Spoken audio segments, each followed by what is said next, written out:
शरदीय नवरात्रि पूर्ण होने पर जो विजयदशमी आए, उस दशमी के दिन जो एक शमी का पत्र भूलवश भी महादेव को समर्पित कर दे, उसकी जिंदगी में कभी संपदा की कमी ना आए।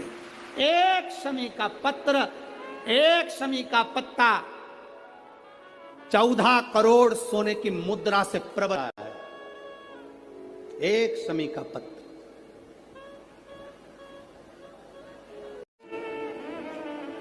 वर्तंतु कौत्स से कहे मुझे 14 करोड़ सोने की मुद्रा चाहिए। गुरु परीक्षा लेता है। गुरु परीक्षा की घड़ी में ऐसा सामने आता है कि परीक्षा लेने लगता है।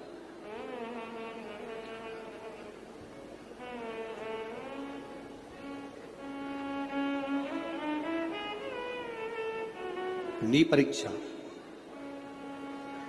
14 करोड़ सोने की मुद्रा। कौत्स गया, तुरंत राजा रघु के पास। राजा रघु से कहा, महाराज 14 करोड़ सोने की मुद्रा मेरे गुरु जी को देना है, मैं ब्राह्मण का बालक हूं, आप दे दो। राजा रघु ने कहा 14 करोड़ सोने की मुद्रा देने के लिए मना नहीं, पर मैंने अभी यज्ञ करा था, उस यज्ञ में मैंने सोने की मुद्रा सब संतों को, ब्राह्मण जन को बांटी है। मेरे पास में इतनी मुद्रा नहीं, थोड़ी बहुत निकल जाएगी, 1 करोड़ दे दूंगा, 14 करोड़ कहां से लाऊं?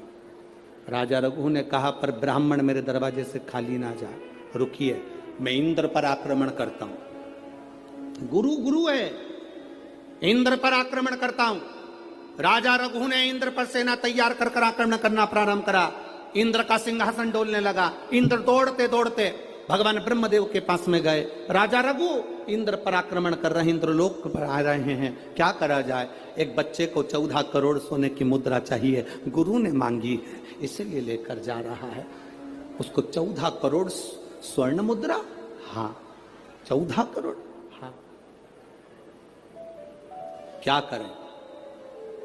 इंद्र से कहा, राजा रघु यहां पर आए स्वर्ण मुद्रा लेने के लिए, आप कुबेर को बुलाओ और कुबेर से कहो कि तू जाकर 14 करोड़ सोने की मुद्रा दे दे। कुबेर को बुलाया। कुबेर शमी का एक पत्ता तोड़ा। शमी का एक पत्ता कुबेर ने तोड़ा और पृथ्वी पर आकर शमी के पत्ते को तोड़कर कौत्स को दे दिया। कौत्स, ये शमी का पत्ता ले। कौत्स ने कहा, मुझे 14 करोड़ स्वर्ण मुद्रा चाहिए, ये पत्ते का क्या करूंगा? 14 करोड़ मुझे स्वर्ण मुद्रा चाहिए, इस पत्ते का क्या करूंगा? तब कुबेर ने जो पत्ता दिया और कौत्स से कहा कि यह बर्तन तू महर्षि को ले जाकर दे देना, वह महर्षि समझ जाएंगे इस पत्ते में क्या है। बर्तन तू महर्षि के पास में एक शमी का पत्ता ले जाकर कौत्स ने दिया। कौत्स ने जैसे ही दिया, बर्तंतु ने उस पत्ते को अपने सिर से लगा लिया और जान गया ये मेरे महादेव का शमी का पत्र है। एक पत्ते में 14 करोड़ सोने की मुद्रा का फल होता है। 14 करोड़ सोने की मुद्रा का फल एक शमी के पत्ते में होता है। तुरंत बर्तंतु महर्षि ने शंकर की आराधना कर कर शिव जी से हाथ जोड़कर प्रार्थना करी, बाबा प्रकट हो। देवादिदेव महादेव प्रकट होकर कहते हैं, बर्तंतु मांगो तुम्हें क्या चाहिए? बर्तंतु कहते हैं, बाबा शरदीय नवरात्रि पूर्ण होने पर जो विजयदशमी आए, उस दशमी के दिन जो एक शमी का पत्र भूलवश भी महादेव को समर्पित कर दे, उसकी जिंदगी में कभी संपदा की कमी ना आए। एक शमी का पत्र, एक शमी का पत्ता 14 करोड़ सोने की मुद्रा से प्रबल है। एक शमी का पत्र। आज भी कई जगह पर विजयदशमी के दिन, कई स्थानों पर विजयदशमी के दिन शमी पत्ते का लेन देन होता है। शमी के यहाँ होता है कि नहीं होता हमको स्मरण नहीं है, महाराष्ट्र में तो, पर कई जगह पर होता है। यहाँ पर भी शमी का जो पत्र होता है, विजयदशमी के दिन लोग देकर उसको प्रणाम करते हैं, माता पिता को नमन करते हैं। क्यों? आप अपने बच्चे हो, आपसे पूछेंगे, आपकी औलाद आपसे पूछेगी, आपके आने वाली पीढ़ी आपसे पूछेगी, माँ ये कौन सा नाटक बनाकर रखा है तुम लोगों ने? समी का पत्ता दे, समी का पत्ता ले, मिलने जाओ तो समी का पत्ता क्यों लिया दिया जाता है? बच्चे पूछेंगे, आज की पीढ़ी बहुत प्रश्न करती है, उसको उत्तर देना पड़ेगा कि एक पत्ते में 14 करोड़ स्वर्ण मुद्रा का फल होता है। एक शमी के पत्र में आज के बच्चे जो प्रश्न करेंगे उसका उत्तर देने के लिए तुम्हें तैयार रहना पड़ेगा। उस उत्तर को तुम्हें देना पड़ेगा कि ये शमी का पत्र विजयदशमी पर क्यों लेन देन किया जाता है, शमी का पत्र क्यों शिव के मंदिर में जाता है, शमी के पत्र की मूलता क्यों होती है, इसको समझाना। एक शमी पत्र में वो फल है।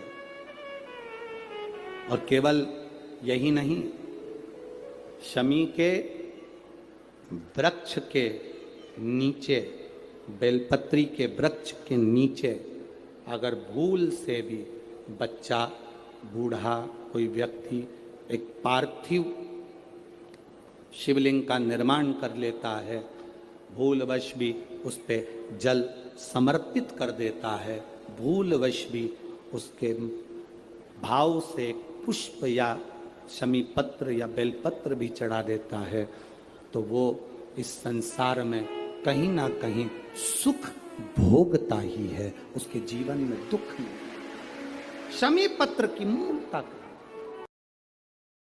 जो दिया अखंड जलता है उसकी बाती का मुख दक्षिण का नहीं होना चाहिए। अगर आपने देवी भागवत का स्मरण कराओ, देवी भागवत को अगर सुना हो, तो देवी भागवत में स्पष्ट किया गया कि पूर्व की ओर मुख करा हुआ दिया, अर्थात पूर्व की ओर ज्योत जो जलाई जाती है वो संपदा की वृद्धि करती है। पश्चिम की ओर मुख कर कर जो ज्योत लगाई जाती है महाराज, वो वैभव को देती है।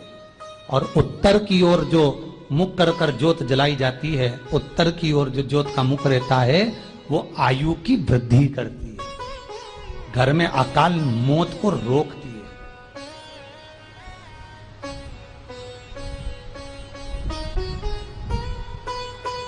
यात्रे का जो भाव तत्व है उसको भी अच्छे से समझ लेना। दक्षिण की ओर ज्योत ना लगाएं। अगर आपको लगाना है पूरब की लगाएं, पश्चिम की लगाएं या उत्तर की लगाएं। और जितने दिन महारानी जगदम्बा जगतधात्री दुर्गा भवानी, अब की बार माता जी घोड़े पर आई है। हर बार देवी बदल बदल के आती है, इस बार जो नवरात्रे आए वो घोड़े के आए।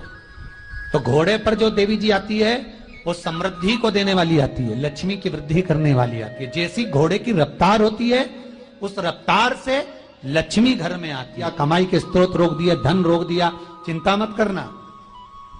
मेरी मां जगत जननी दुर्गा भवानी अब की बार घोड़े पर आई है, साल भर में इतना धन दे देगी कि आपने पीछे के 4 साल में नहीं कमाया होगा, इतनी मेरी मां भंडार भर देगी। ये घोड़े पर आई है, कोई साधारण नहीं हो सकता।